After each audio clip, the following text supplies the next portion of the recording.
Everyone, आज हम directive principle of state policy जो कि पार्ट 4 आर्टिकल 36 से 51 में दिया गया है उसे शुरू करेंगे। ये हमारी पॉलिटी की सीरीज़ चल रही है और हमने फंडामेंटल राइट्स तक कंप्लीट कर लिए हैं। तो चलिए आज से शुरू करते हैं DPSPs, जिन्हें directive principle of state policy भी कहा जाता है। The phrase directive principle of state policy denotes the ideals that the state should keep in mind while formulating policies and enacting laws. मतलब ये जो directive principle of state policy है ये denote करते हैं ideals that the state should keep in mind, जो कि state को ना अपने मतलब कि ये क्या है, एक तरीके से आप समझ लो कि गाइडिंग प्रिंसिपल की तरह है कि जब भी कोई पॉलिसी या कोई एक्ट या कोई ऐसा वेलफेयर का काम जो है सरकार द्वारा किया जाता है तो ये एक तरीके से उन्हें गाइड करते हैं कि आप के पास ये टॉपिक हैं, आपके पास ये फील्ड है एक तरीके से जिसके लिए आपको जो है वेलफेयर का काम या कुछ पॉलिसीज़ वगैरह डिज़ाइन करनी है। These are ideals for the state in policy formulation and law enactment, और इनको जो है आइडियल्स माना जाता है स्टेट द्वारा जब पॉलिसी फॉर्मुलेट की जाती है या फिर कोई लॉ इनैक्ट किया जाता है। इनका सिग्निफिकेंस क्या होता है? Described by Dr. B.R. Ambedkar, a novel feature of the Indian Constitution embodying its philosophy and serving as its soul। जो B.R. अम्बेडकर थे उन्होंने जो है directive principle of state policies को novel feature of the Indian constitution कहा है और embedding its philosophy and serving as its soul, कि इसमें जो है कॉन्स्टिट्यूशन की फ़िलॉसफी जो है DPSPs में ही है और ये जो है एक तरीके से उसकी अंतरात्मा, कॉन्स्टिट्यूशन की अंतरात्मा की तरह है। इनका ओरिजिन कहाँ से हुआ है? Inspired by the Irish constitution which itself was influenced by Spanish constitution, resembles the instrument of instructions from the government of India act 1935। इन्हें जो है आयरिश कॉन्स्टिट्यूशन से जो है अडॉप्ट किया गया है, ये वहाँ से इन्फ्लुएंस है। और आयरिश कॉन्स्टिट्यूशन में जहाँ से इन्हें लिया गया था वो था स्पेनिश कॉन्स्टिट्यूशन में। इसका मतलब सबसे पहले से स्पेनिश कॉन्स्टिट्यूशन में थे, वहाँ से इसकी फ़िलासफ़ी को जो है आयरिश कॉन्स्टिट्यूशन में जो है जगह मिली और फिर उसके बाद जो है ये हमारे कॉन्स्टिट्यूशन में इनके प्रोविजंस रखे गए हैं। ये जो है एक तरीके की इंस्ट्रूमेंट ऑफ इंस्ट्रक्शंस है from government of India act 1935। ये जो है जब गवर्नमेंट ऑफ इंडिया एक्ट 1935 का आया था तो उसमें ना कुछ प्रोविजंस ना इसी तरीके के इंस्ट्रूमेंट ऑफ इंस्ट्रक्शंस करके दिए गए थे। उन्हीं की तरह जो है ये हमारे जो है डायरेक्टिव प्रिंसिपल्स का कॉन्सेप्ट जो है कॉन्स्टिट्यूशन में भी अडॉप्ट किया गया है। इसका ऑब्जेक्टिव क्या है? Aims for socio economic democracy complementing political democracy. ये एक तरीके से जो है सोशियो इकोनॉमिक डेमोक्रेसी को जो है इन्हांस करता है और उसे कॉम्प्लीमेंट करता है पॉलिटिकल डेमोक्रेसी के द्वारा। लीगल एक्सेप्शंस क्या हैं? Law under article 39B and 39C can not be declare unconstitutional based on article 14 and article 19। मतलब जो आर्टिकल 39B और 39C है उसे जो है लागू करने के लिए अगर आर्टिकल 14 और आर्टिकल 19 का उल्लंघन होता है तो इसे अनकॉन्स्टिट्यूशनल नहीं माना जाएगा। फिर की इनसाइट्स क्या हैं? ग्रेवन हॉस्टल ने DPSP को कहा है कि जो DPSP और फंडामेंटल राइट हैं वो कंशाइंस ऑफ द कॉन्स्टिट्यूशन हैं। आर्टिकल 37 क्या कहता है? DPSP principles are fundamental for governance. मतलब इनको जो है सरकार जब कोई पॉलिसी बनाएगी तो ये एक तरीके से फंडामेंटल फॉर गवर्नेंस की तरह है, मतलब इनको जो है संज्ञान में रखेगी सरकार कोई भी अपना पॉलिसी या एक्ट बनाते समय। मिनर्वा मिल केस में क्या कहा गया था, जो कि 1980 में आया था, उसने एम्फेसाइज किया था harmony between fundamental rights and DPSPs as vital to the constitution's basic structure. जो है मिनर्वा मिल्स केस द्वारा जो 1980 में आया था, उसमें कहा गया है कि जो है फंडामेंटल राइट और डीपीएसपी में जो है हार्मनी होनी चाहिए दोनों के बीच, दोनों में से कोई भी ज़्यादा इम्पॉर्टेंट या कम इम्पॉर्टेंट नहीं है, दोनों के बीच एक तरीके से बैलेंस बना के चलना चाहिए, दोनों के बीच हार्मनी होनी चाहिए, और यही जो है ये जो है vital to the constitution basic structure की तरह है। अब features of directive principle of state policy क्या है? Comprehensive programme covers economic, social and political aspect of modern democratic state. The state include legislative and executive organ of the central and state government, all local authorities and all other public authorities in the country.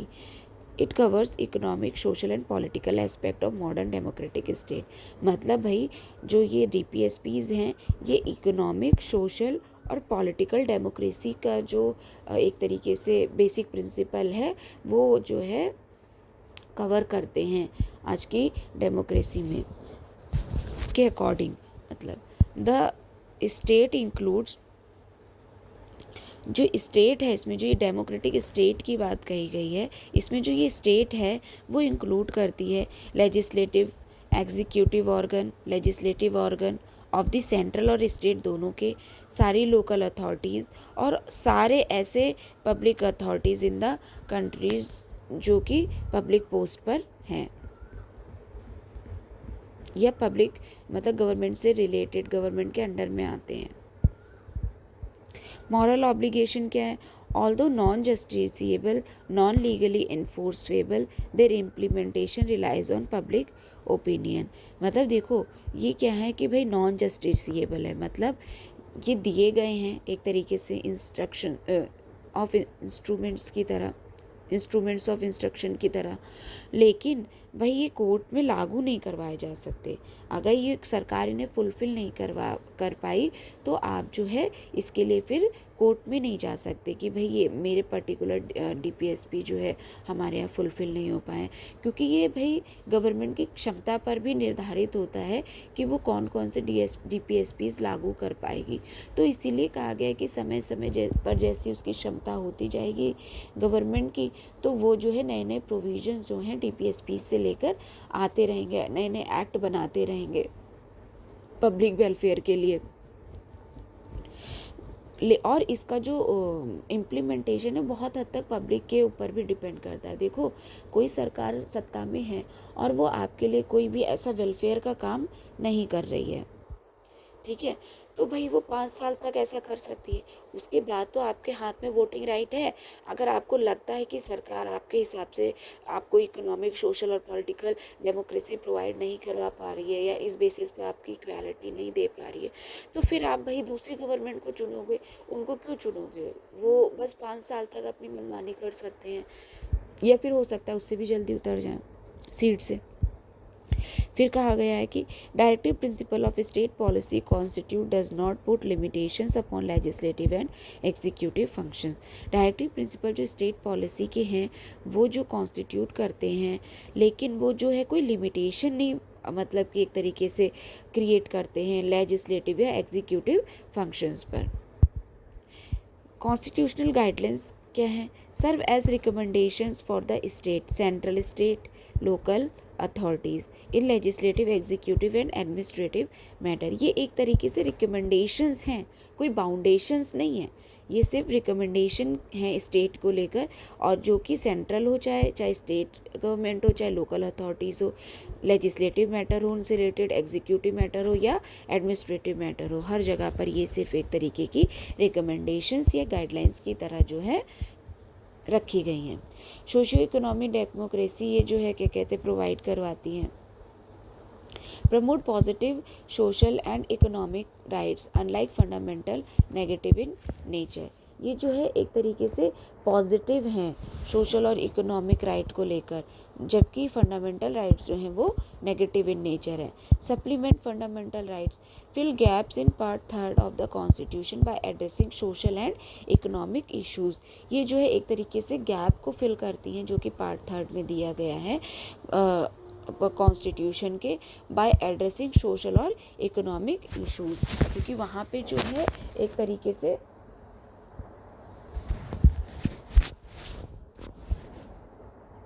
अलग provision है, और यहाँ पे जो है जो वहाँ से बच गए हैं प्रोविजंस एक तरीके से जो वहाँ फुलफ़िल नहीं हो पा रहे हैं वो यहाँ इनके द्वारा फुलफ़िल किए जा सकते हैं। Welfare state embodies the principle of a welfare state aiming for justice, liberty, equality and fraternity. ये जो है एक तरीके से जो वेलफेयर स्टेट वाला कॉन्सेप्ट है वो जो है DPSPs में जो कवर किए गए हैं, जो कि एम करते हैं क्या,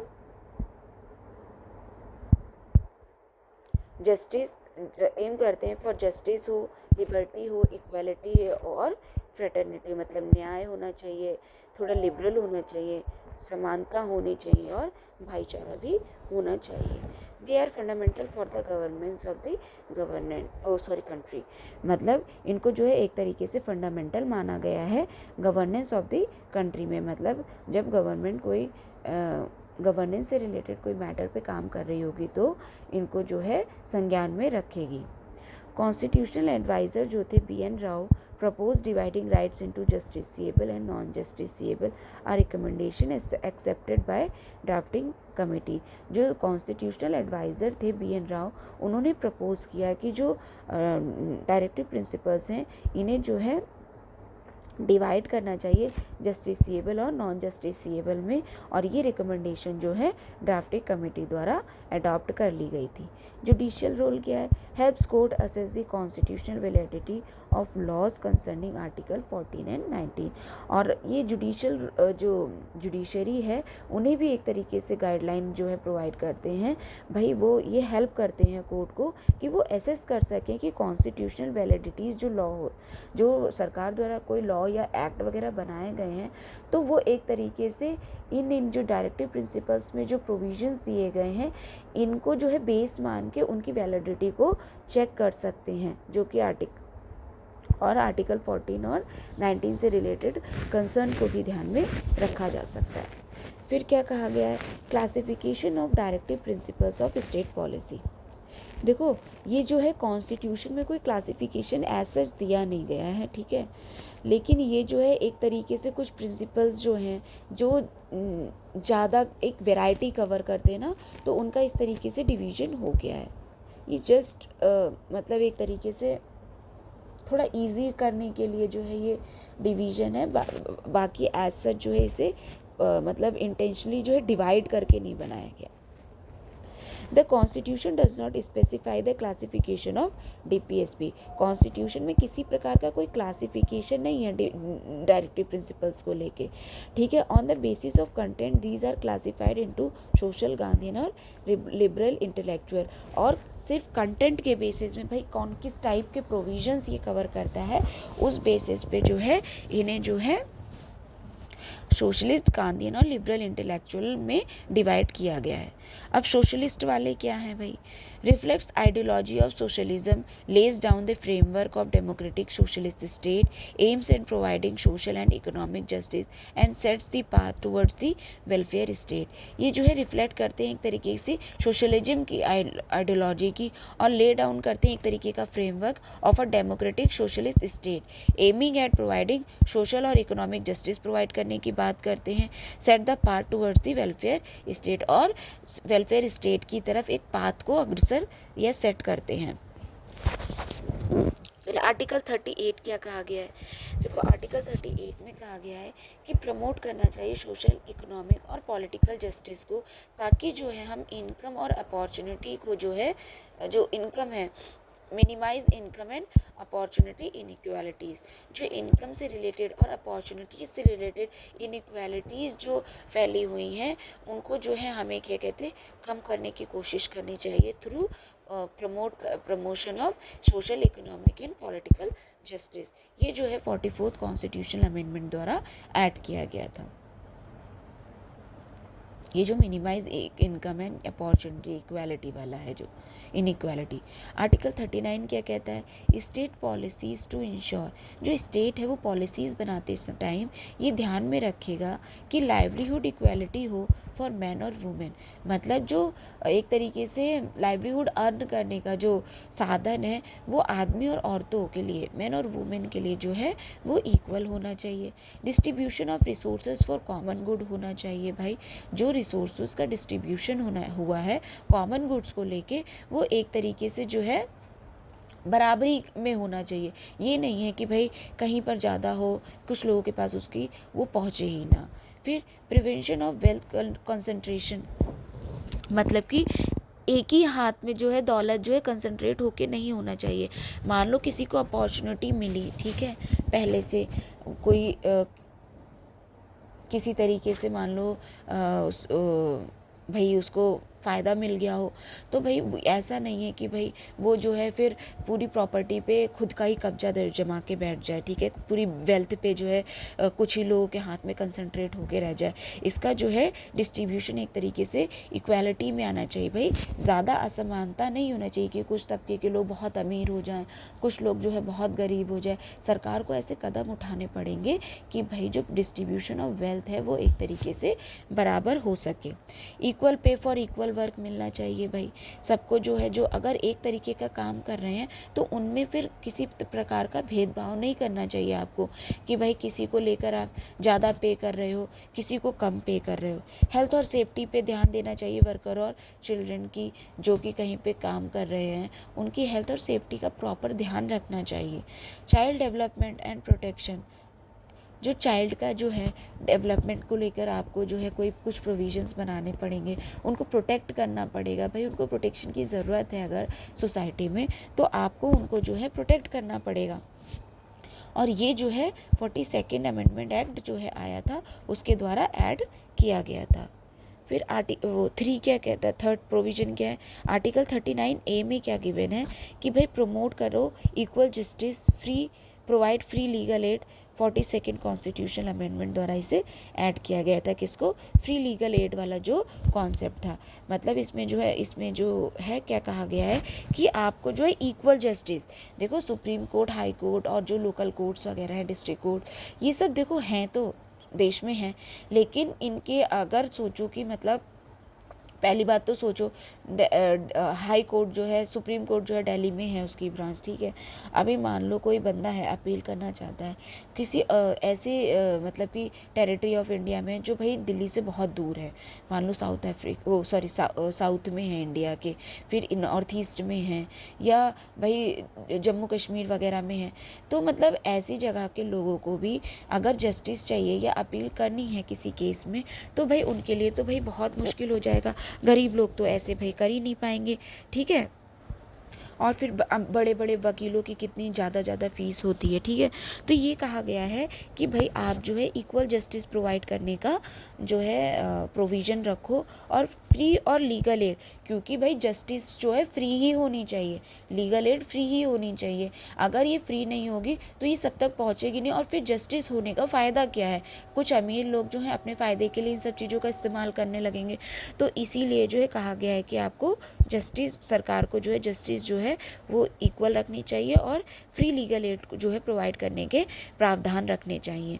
तो इसी चक्कर में जो है नालसा एक्ट जो आया था, national legal service authority act 1987 का जो है इसमें ऐड किया गया था, वो लाया गया था ताकि उसके अंदर में सबको फ्री लीगल एड प्रोवाइड कराई जा सके। मतलब अगर आप जो है सक्षम नहीं हो कोई वकील करने के, या कुछ आपको ऐसा लगता है कि भाई आपके पास पैसा नहीं है या दिक्कत है, तो फिर आपके लिए ऐसे प्रोविज़न रखे गए हैं कि भाई आपको जो है फ्री में वकील मुहैया करवाया जाएगा, आपकी बात जो है सामने कोर्ट में रखी जाएगी, भाई आपकी तरफ से भी कोई केस लड़ेगा अगर आपके पास पैसे नहीं हैं तो भी, ठीक है। फिर आर्टिकल 41 क्या करता है, ये इंश्योर करता है right to work, right to education and public assistance. मतलब वर्क करने का जो राइट टू वर्क सबको अधिकार है, एजुकेशन का अधिकार है, पब्लिक असिस्टेंस का अधिकार है। भाई देखो ये सारे प्रोविज़न जो हैं जैसे आर्टिकल 41 में दिया है, ये जो DPSPs दिए गए हैं, इन्हीं सब के बाद तो फिर देखो मनरेगा वाला कॉन्सेप्ट जो आया कि भाई 90 दिन का रोज़गार, 100 दिन का रोज़गार जो है सबको मिलेगा ही। फिर एक राइट टू एजुकेशन एक्ट आया था, या फिर जो 6 से 14 साल तक के बच्चों की जो है शिक्षा को कंपलसरी कर दिया गया है। ये सब ये जो एक तरीके से जो गाइडलाइन प्रिंसिपल्स दिए गए हैं डायरेक्टिव प्रिंसिपल में, इन्हीं को जो है बेस मानकर ही तो गवर्नमेंट ने फिर ये सारे प्रोविज़न जो है लेकर आए, इनसे रिलेटेड एक्ट्स लेकर आए, इनसे रिलेटेड लॉज लेकर आए हैं।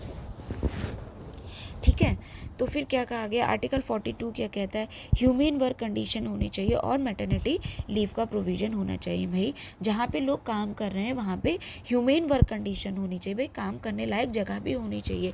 ये नहीं है कि आप उन्हें जो है मतलब कि एक तरीके से इंसान ना समझो, ठीक है, और मतलब कि बिना सोचे समझे कहीं पर भी काम कर रहे हैं, किसी भी तरीके का काम कर रहे हैं, ये सब आपको देखना पड़ेगा कि भाई ह्यूमन वर्क कंडीशन भी हो और मैटरनिटी लीव भी मिलनी चाहिए। भाई जब वुमेंस जो मैटरनिटी लीव मतलब जैसे वुमेंस जब प्रेग्नेंट होती हैं या फिर भाई वो डिलीवरी होती है उनकी, तो भाई वो कुछ महीनों तक जो है फिर ऑफिस जाने में सक्षम नहीं है या किसी अपनी ड्यूटी निभा नहीं पाती हैं, उनको थोड़ी दिक्कत होती है मेडिकली, ये चीज़ उनको जो है अलाउड नहीं की जाती है, तो उसके लिए भाई प्रोविज़न बनाओ कि भाई उन्हें मैटरनिटी लीव का प्रोविज़न होना चाहिए। और ये है भी, अब ये बड़ी बड़ी जगहों पर जैसे बड़े बड़े पब्लिक ऑफिसेज हों, चाहे पब्लिक पोस्ट पे बैठी हूँ या फिर भाई प्राइवेट में हो, कहीं पे आप काम कर रहे हो या किसी भी तरह का आप काम कर रहे हो, तो वहाँ पे मैटरनिटी लीव का जो है कॉन्सेप्ट रखा गया है कि भाई आपको जो है ये लीव रिलीफ मिलेगी, आप जो है आराम करने के लिए। ठीक है, फिर आर्टिकल 43 क्या कहता है, secure living wages and decent living standards for workers. इसमें क्या कहा गया है कि भाई जो है आर्टिकल 43 करता है कि भाई लिविंग वेजेस जो हैं वो सबको उस तरीके से मिलना चाहिए कि भाई वो अपनी मिनिमम जो एक तरीके की लाइवलीहुड है उसको जो है अर्न कर सकें। मतलब ये नहीं है कि आपने काम पे रख लिया है किसी को और उन्हें जो है कितने भी पैसे दे रहे हो, मतलब सिर्फ, या फिर मान लो आपने किसी को खाने पे रख लिया सिर्फ, या आपने सिर्फ उनको जो है कहा कि भाई आप हमारे यहाँ काम करो, आपको खाना मिलेगा, रहने को मिलेगा और क्या कहते हैं कपड़े मिलेंगे, बस। नहीं भाई, उनका कुछ लिविंग स्टैंडर्ड होता है जिसको फुलफ़िल करने के लिए उन्हें पैसे की ज़रूरत है। आपके वहाँ वो काम कर रहे हैं, देखो भाई आपके वहाँ कोई काम कर रहा है, ठीक है, वो अपने दिन का पूरा 24 घंटे में से जितना काम कर सकता है वो आपके यहाँ कर ले रहा है। जब वो आपके यहाँ काम कर ले रहा है और उसके पास दूसरा काम करने के लिए टाइम ही नहीं बच रहा है, तो भाई इसका मतलब है कि वो अपने जीवन यापन के लिए जो भी कमाएगा वो आपके थ्रू ही कमा रहा है। ठीक है, और जब वो आपके थ्रू ही कमा रहा है तो कम से कम उसके जीवन मतलब चल सके ठीक से, उसकी लाइवलीहुड अर्न हो सके, खाने पीना पहनना ओढ़ना और जो मिनिमम रिक्वायरमेंट है, बच्चों का स्कूल, बच्चों की पढ़ाई, मतलब फैमिलीज़ का जो खर्चा है वो सब उठाने के लिए वो सक्षम होना चाहिए ना। तो भाई जो लिविंग वेज है वो उसके अकॉर्डिंग होनी चाहिए, एक डिसेंट लिविंग स्टैंडर्ड होना चाहिए वर्कर्स का कि वो फुलफ़िल कर सकें। फिर आर्टिकल 43A क्या कहता है, वर्कर पार्टिसिपेशन होना चाहिए इन इंडस्ट्री मैनेजमेंट में। जो वर्कर्स हैं उनका पार्टिसिपेशन इन्हांस होना चाहिए भाई मैनेजमेंट में, इंडस्ट्री के मैनेजमेंट। वो सिर्फ मतलब वहाँ पे मज़दूर की तरह नहीं रहना चाहिए, वो वहाँ के मैनेजमेंट में भी पार्टिसिपेट करेंगे अगर, तो ज़्यादा डेवलपमेंट होगा उनका भी और इंडस्ट्री का भी। इसको जो है 42nd कॉन्स्टिट्यूशनल अमेंडमेंट के एक्ट के द्वारा ऐड किया गया था। फिर 48 क्या कहता है, सॉरी आर्टिकल 47 क्या कहता है, ये इम्प्रूव करता है न्यूट्रिशनल बात करता है कि इम्प्रूव किया जाए nutrition living standard and public health के बारे में सोचा जाए। मतलब भाई लोगों की आपको हेल्थ के बारे में भी सोचना पड़ेगा, ये नहीं कि आपने काम पे ही काम करवाए जा रहे हो या आपने बाकी चीज़ों पे ध्यान दे दिया। न्यूट्रिशन लिविंग स्टैंडर्ड और पब्लिक हेल्थ भी एक इम्पॉर्टेंट एस्पेक्ट है लाइफ का। फिर बी में जो डिवीज़न किया गया है उसका बी पार्ट है कि गांधीयन जो प्रिंसिपल्स होते हैं, ये अभी तक हमारे सोशलिस्ट प्रिंसिपल्स चल रहे थे। इसमें क्या कहा गया है कि based on Gandhian ideology represent the programme of reconstruction enunciated by Gandhi during the national movement. Gandhian principle इन्हें इसलिए कहा गया है कि एक तरीके से जो गांधीयन आइडियोलॉजी थी ना, उनको रिप्रेजेंट करते थे, जो वो चाहते थे कि भाई प्रोग्राम ऑफ रिकन्स्ट्रक्शन का होना चाहिए। भाई ड्यूरिंग नेशनल मूवमेंट में उन्होंने जो जो अपनी बातें रखी थी कि ऐसे होना चाहिए, वैसे होना चाहिए, उनकी एक आइडियोलॉजी थी ना, उससे प्रभावित होकर कुछ जो है प्रोविज़न जो है कॉन्स्टिट्यूशन में रखे गए हैं। तो आर्टिकल 40 क्या कहता है? आर्टिकल 40 क्या कहता है? इस्टेब्लिश करना चाहिए विलेज पंचायत को फॉर सेल्फ गवर्नमेंट के लिए, मतलब विलेज पंचायत का जो है इस्टेब्लिशमेंट होना चाहिए ताकि जो है सेल्फ गवर्नमेंट का एक कॉन्सेप्ट रखा जा सके, मतलब सेल्फ गवर्नमेंट को जो है प्रमोट किया जा सके। ऐसे ही कॉन्सेप्ट को जो है 73rd कॉन्स्टिट्यूशनल अमेंडमेंट एक्ट द्वारा जो है 1992 में जो है ऐड किया गया था, जिसमें रिकॉग्निशन मिल गया था। पार्ट जो 9 था और शेड्यूल 11 था, यहाँ पे जो है विलेज पंचायत वाला जो है कॉन्सेप्ट को ऐड किया गया है। फिर आर्टिकल 43 क्या कहता है? प्रमोट करना चाहिए cottage industry in rural areas में। रूरल एरियाज़ में जो है कॉटेज इंडस्ट्रीज़ का प्रमोशन करना चाहिए, ठीक है। तो इसको जो है आर्टिकल 43 में कहा गया है। फिर आर्टिकल 43 भी किससे रिलेटेड है? इसमें कहा गया है कि एंकरेज करना चाहिए democratic management of cooperative societies. इसमें जो है कोऑपरेटिव सोसाइटीज़ से रिलेटेड जो है प्रोविजंस रखे गए हैं कि आपको जो है कोऑपरेटिव सोसाइटीज़ वाला जो एक तरीके से आइडिया है उसे प्रमोट करना चाहिए और एंकरेज करना चाहिए democratic management of cooperative society. इसको जो है 97 अमेंडमेंट एक्ट जो था 2011 का, उसके द्वारा ऐड किया गया था। फिर आर्टिकल 46 में क्या कहा गया है कि भाई ये प्रोटेक्ट करता है educational economic interest of SC ST and welfare section को लेकर जो है इसमें प्रोविज़न रखे गए हैं कि भाई जो SC STs हैं, भाई बहुत पिछड़े तबके के लोग हैं जो बहुत सेक्शन में हमेशा से मतलब वीक रहे हैं, इनके जो है एजुकेशनल राइट और इकोनॉमिक जो इंटरेस्ट है इनको जो है प्रमोट करना चाहिए सरकार द्वारा, ताकि वो भी जो है मुख्य धारा का हिस्सा बन सकें। फिर आर्टिकल 47 क्या कहता है? बैन करना चाहिए intoxicants except for medical use, मतलब सिर्फ मेडिकल यूज़ में जो है जो ये जो इंटॉक्सिकेंट्स होते हैं जैसे अल्कोहल वगैरह हो गया, ड्रग हो गया, इनका यूज़ होना चाहिए, बाकी पब्लिक में जो है इनको जो है कम्प्लीटली बैन कर देना चाहिए। फिर आर्टिकल 48 क्या कहता है?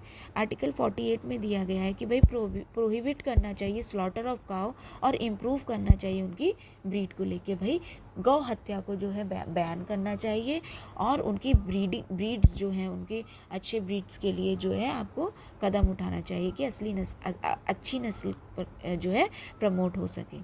फिर लिबरल इंटेलेक्चुअल कॉन्सेप्ट कौन से दिए गए हैं? To represent the ideology of liberalism, ये जो है लिबरलिज्म की आइडियोलॉजी को जो है रिप्रेजेंट करते हैं। इसमें आर्टिकल 44 में क्या कहा गया है?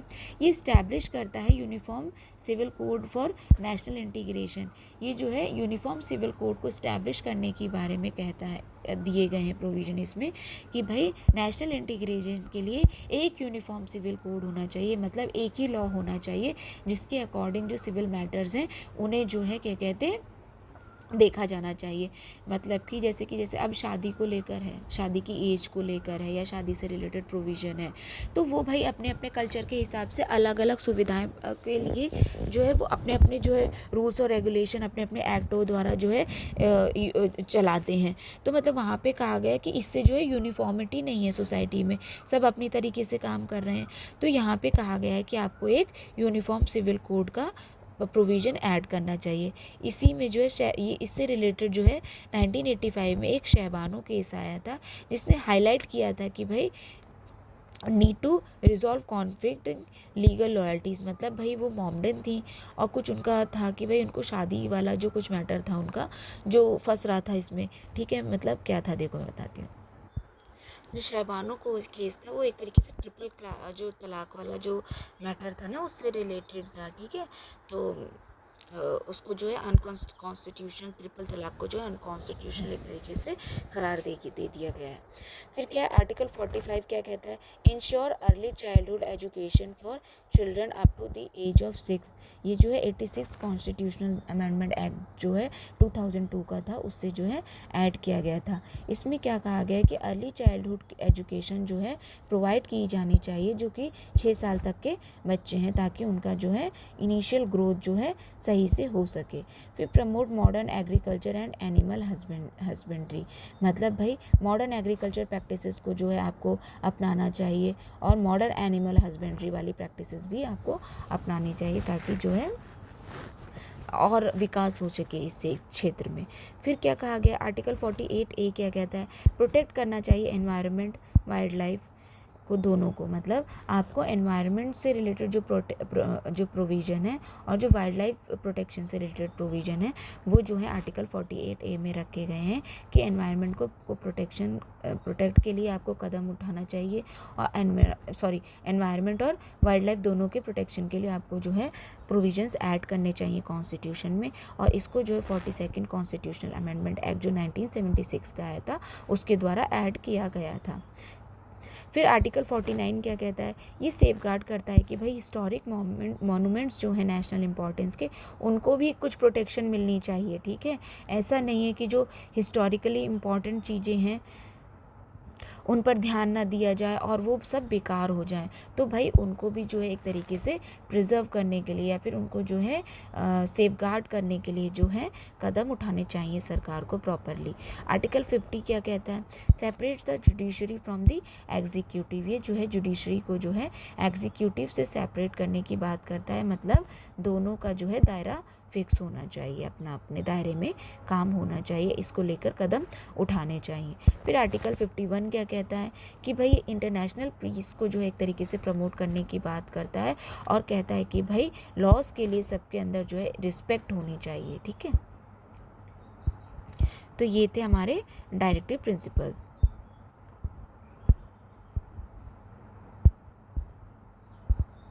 अब ना कुछ न्यू डायरेक्टिव प्रिंसिपल्स जो थे उन्हें कौन कौन से थे जिनको ऐड किया गया था, ऊपर हम लोग कर चुके हैं लेकिन इसको एक बार और कर लेते हैं क्या।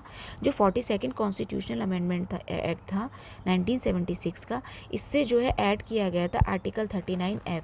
अब आर्टिकल 39F क्या था याद करो, जो चिल्ड्रन के प्रोटेक्शंस को लेकर था, ठीक है, उनके डेवलपमेंट को लेकर था।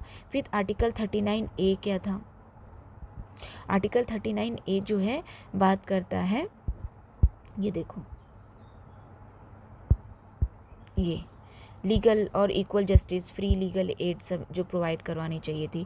फिर आर्टिकल 43A क्या कहता है, मैनेजमेंट ऑफ इंडस्ट्रीज से रिलेटेड था ये शायद, हाँ, जो पार्टिसिपेशन होता है वर्कर्स का मैनेजमेंट में इंडस्ट्री के, उससे रिलेटेड था। फिर आर्टिकल 48A जो है वो रिलेटेड था वो उससे जो 6 साल तक के बच्चों को जो है जो एनवायरनमेंट से रिलेटेड था, 48A वाला, जो एनवायरनमेंट को जो है प्रोटेक्ट करना चाहिए और वाइल्ड लाइफ को जो प्रोटेक्ट करना चाहिए, उससे रिलेटेड जो है आर्टिकल 48A था। फिर 42nd कॉन्स्टिट्यूशनल अमेंडमेंट जो 1976 का आया था, उसने शिफ्ट किए थे जो 5 सब्जेक्ट थे स्टेट लिस्ट के, उनको जो है कॉन्करेंट लिस्ट में डाला गया था ताकि दोनों लोग जो है उस पर लॉ बना सके। ऐसे कौन से थे 5 सब्जेक्ट, एक तो एजुकेशन था, एक फॉरेस्ट था, एक वेट्स एंड मेजर्स को लेकर था, फिर protection of wild life animals को लेकर, बर्ड को लेकर था, और एडमिनिस्ट्रेशन ऑफ जस्टिस को लेकर था। तो ये 5 जो सब्जेक्ट थे इनको जो है स्टेट लिस्ट से कॉन्करेंट लिस्ट में ट्रांसफ़र किया गया था। फिर 44 कॉन्स्टिट्यूशनल अमेंडमेंट एक्ट द्वारा जो आर्टिकल 38 का सेकेंड वाला प्रोविज़न है, आर्टिकल 38 का जो सेकेंड वाला प्रोविज़न है, ये इनकम एंड अपॉर्चुनिटी इनइक्वालिटीज़ जो थी लोगों में वो आपको जो है कम करना चाहिए, ठीक है। मतलब जो उनको लेकर बहुत ज़्यादा अनबैलेंस है, मतलब बहुत ज़्यादा इनकम इनइक्वालिटीज़ हैं या भाई बहुत ज़्यादा अपॉर्चुनिटीज़ को लेकर इनइक्वालिटीज़ अगर सोसाइटी में हैं तो उसको जो है मिनिमाइज़ करने की कोशिश करनी चाहिए, to minimise inequalities in income, status, facilities and opportunities. फिर 86 कॉन्स्टिट्यूशनल अमेंडमेंट एक्ट जो 2002 का था, इसके द्वारा जो है आर्टिकल 45 में चेंजेस किए गए थे कि the amendment changes the subject matter article 45 and element elementary education made as fundamental right under article 21A।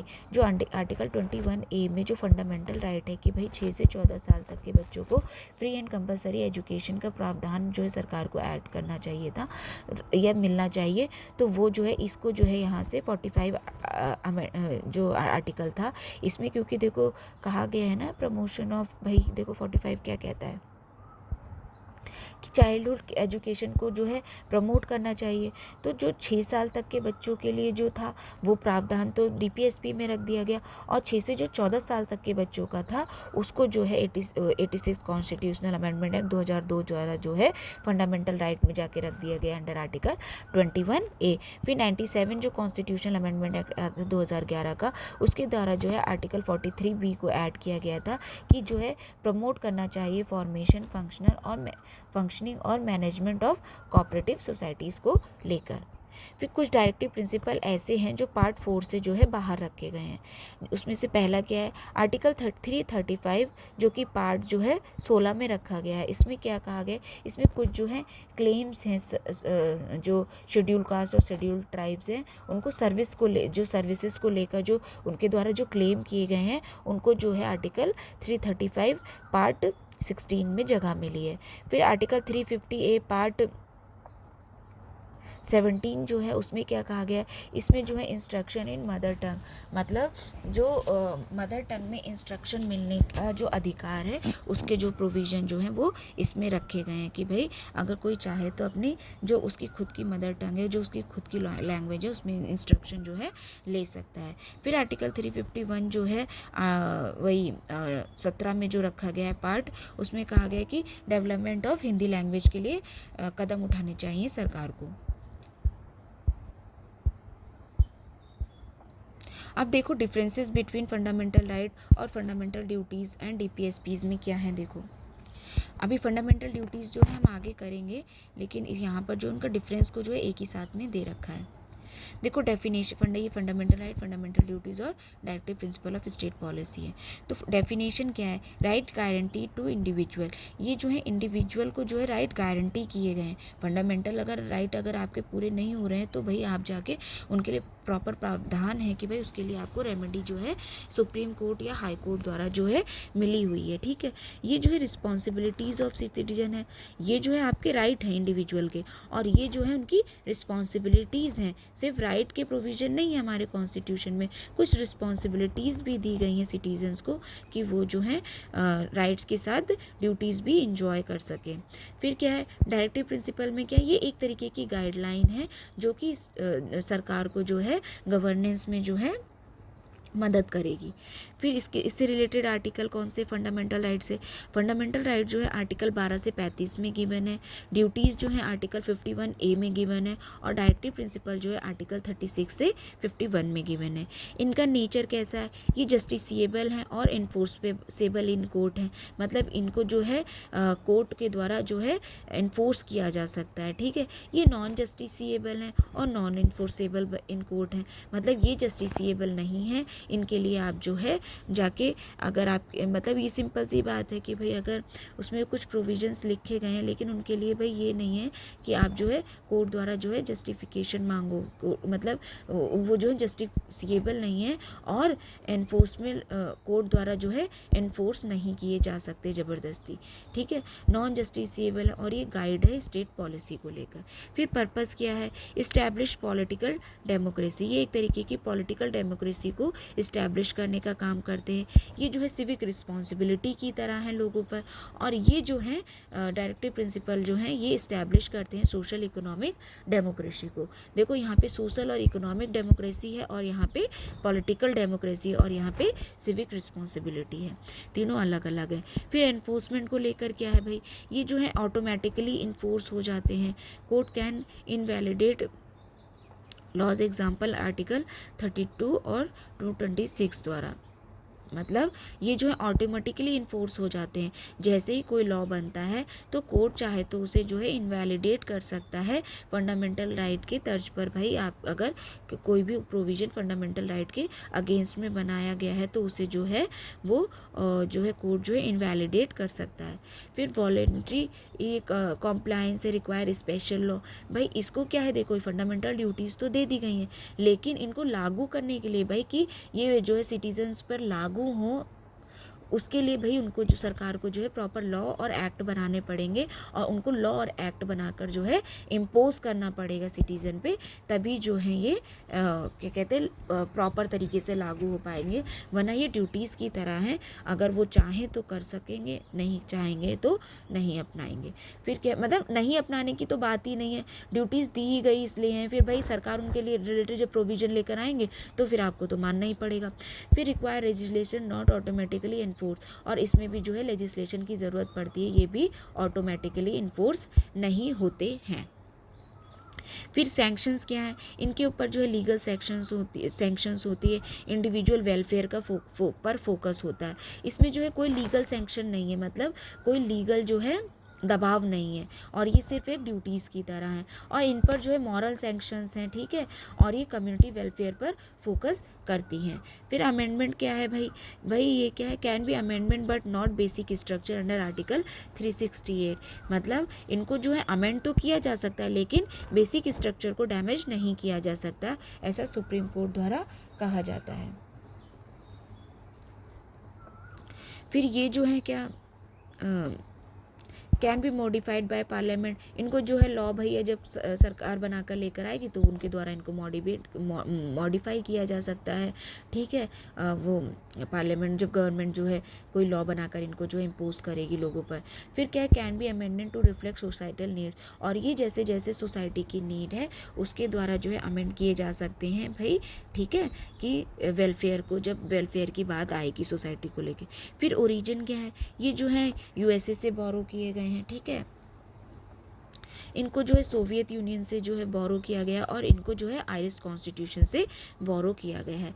State का रोल क्या है, रिस्ट्रिक्ट करता है स्टेट का एक्शन, ठीक है, ये स्टेट का एक्शन को रिस्ट्रिक्ट करता है, ये इस पर किसी भी प्रकार का कोई स्टेट रोल नहीं है, मतलब रिस्ट्रिक्ट नहीं करता है ये स्टेट पर, ये एक तरीके से ये इंडिविजुअल पे एक तरीके से ड्यूटी की तरह है, और ये जो है डायरेक्ट करता है स्टेट एक्शंस को। फिर जुडिशियल रिव्यू का है, अगर कोई लॉ जो है वायलेट कर रहा है फंडामेंटल राइट को तो उसको जो है अनकॉन्स्टिट्यूशनल जो है करार दिया जा सकता है अंदर judicial review power of supreme court या हाई कोर्ट के अंदर में। फिर क्या है, non subject to judicial review, इसमें भाई जुडिशियल रिव्यू नहीं हो सकता।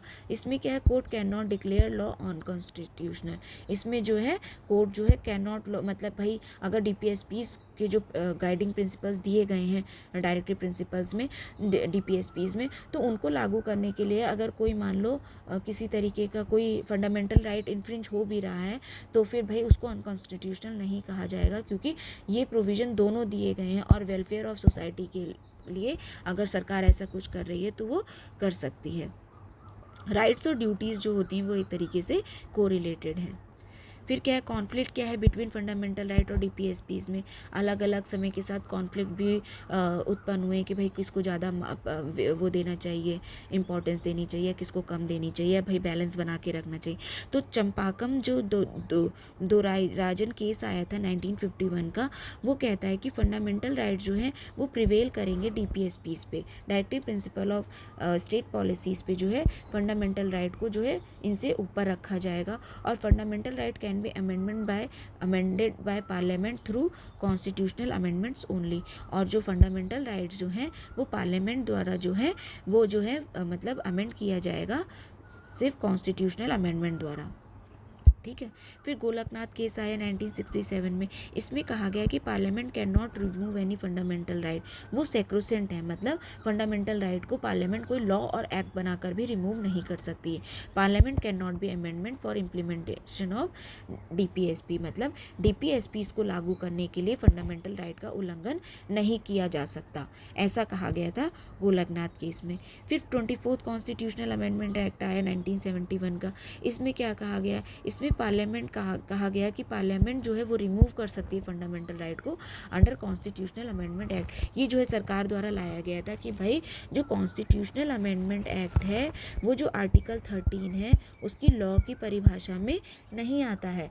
तो भाई कॉन्स्टिट्यूशनल अमेंडमेंट द्वारा जो है फंडामेंटल राइट को जो है क्या कहते हैं रिमूव किया जा सकता है या अमेंड किया जा सकता है। और इसी के साथ फिर इन्होंने क्या करा, आर्टिकल 31C को जो इंसर्ट किया, लॉ फॉर आर्टिकल 39B और 39C not void if they violate article 14 और 19। और इन्होंने कहा कि भाई जो कि आर्टिकल 39B और 39C को जो है लागू करने के लिए अगर कोई फंडामेंटल राइट जैसे कि आर्टिकल 14 और 19 अगर 14 और 19 का अगर उल्लंघन भी हो रहा है तो इसे जो है गलत नहीं माना जाएगा, नॉन जस्टिसिएबल। ठीक है, फिर क्या करा इन्होंने जो है such laws can be question in a court of law और इन can not be question in law, मतलब कि और ऐसे किसी भी लॉ को जो है जो सरकार द्वारा बनाया जाएगा उसे कॉन्स्टिट्यूशन में जो है एक तरीके से क्वेश्चन नहीं किया जाएगा अंडर जुडिशियल रिव्यू। फिर केशवानंद भारती केस आया 1973 का और इसने जो है इनवैलिडेट कर दिया second provision of article 31C and establish the judicial review as a basic structure. जो ये प्रोविज़न जो इन्होंने जो ऐड किया था कि भाई जो भी लॉ जो है हम 31C के जो इन्होंने ऐड करा, ये आर्टिकल इंसर्ट किया था 31C, और इन्होंने कहा कि भाई जो लॉ बनाएंगे उसे क्वेश्चन नहीं किया जा सकता कोर्ट में। तो जब केशवानंद भारती केस आया 1973 का तो इन्होंने कहा कि जो आर्टिकल 31C में जो आपने सेकंड प्रोविज़न ऐड किया है कि भाई जुडिशियल रिव्यू की जो पावर आप सुप्रीम कोर्ट या हाई कोर्ट से जो छीन रहे हो वो ना आप उस पर जो है रिस्ट्रिक्ट नहीं कर सकते। और इन्होंने जो है judicial review as a basic structure of the constitution की बात रखी कि भाई सरकार चाहे तो कोई भी लॉ जो है उसको जुडिशियल रिव्यू की तर्ज पर जो है देख सकती है। ठीक है, चेक एंड बैलेंस रख सकती है उस पर। फिर क्या 42nd कॉन्स्टिट्यूशनल अमेंडमेंट एक्ट आया 1976 का। इसमें क्या कहा गया कि DPSPs are not void despite violating article 14 और 19। इन्होंने कहा कि DPSP जो है वो नल एंड वॉइड नहीं करार दिए जाएंगे, उनकी वैधता मान्य रहेगी अगर वो आर्टिकल 14 और 19 का उल्लंघन कर भी रहे हैं जो कि फंडामेंटल राइट हैं। DPSP is given primacy over article 14 और 19। और उन्होंने कहा कि DPSPs को जो है प्राइमेसी मिलेगी, मतलब एक तरीके से ज़्यादा इंपॉर्टेंस मिलेगी 14 और 19 आर्टिकल जो है उनसे ज़्यादा। फिर मिनिमल मेल केस आया 1980 का। उन्होंने जो है इनवैलिडेट कर दिया कि DPSPs को जो है फंडामेंटल राइट से ज़्यादा इंपॉर्टेंस मिलेगी। तो इस तरीके से क्या होगा भाई, सारे फंडामेंटल राइट आप तो छीन कर ही बैठ जाओगे DPSPs को लागू करने के चक्कर में। ठीक है, तो इन्होंने कहा कि भाई ऐसा कोई नहीं है कि DPSPs जो हैं ऊपर हैं फंडामेंटल राइट से। इन्होंने जो कहा कि ना कोई ऊपर है ना कोई नीचे है और इनको जो है एक बैलेंस की तरह लेकर चलना चाहिए। ठीक है, दोनों में बैलेंस बना के रखना चाहिए कि भाई जिसकी जैसी ज़रूरत है वैसा काम होना चाहिए। प्रेजेंट पोजीशन क्या है भाई, fundamental right hold supremacy over DPSP। जो फंडामेंटल राइट्स जो हैं वो जो है सुप्रीम है DPSP से। ठीक है, और parliament can amend fundamental rights for DPSPs implementation without harming the basic structure. Fundamental right DPSPs को लागू करने के लिए सरकार अगर चाहे या पार्लियामेंट अगर चाहे तो फंडामेंटल राइट को अमेंड तो कर सकती है, लेकिन भाई उसके बेसिक स्ट्रक्चर को हार्म नहीं कर सकती। तो ये सारा कॉन्सेप्ट जो था ये डायरेक्टिव प्रिंसिपल और पॉलिसीज़ को लेके ये सारे प्रोविज़न थे। हमने आज जो है डायरेक्टिव प्रिंसिपल और पॉलिसीज़ जो था स्टेट पॉलिसी उसे कवर कर लिया है। अब हम आगे का जो है नेक्स्ट वीडियो में कंटिन्यू करेंगे जो कि है फंडामेंटल ड्यूटीज़ से रिलेटेड। Thank you.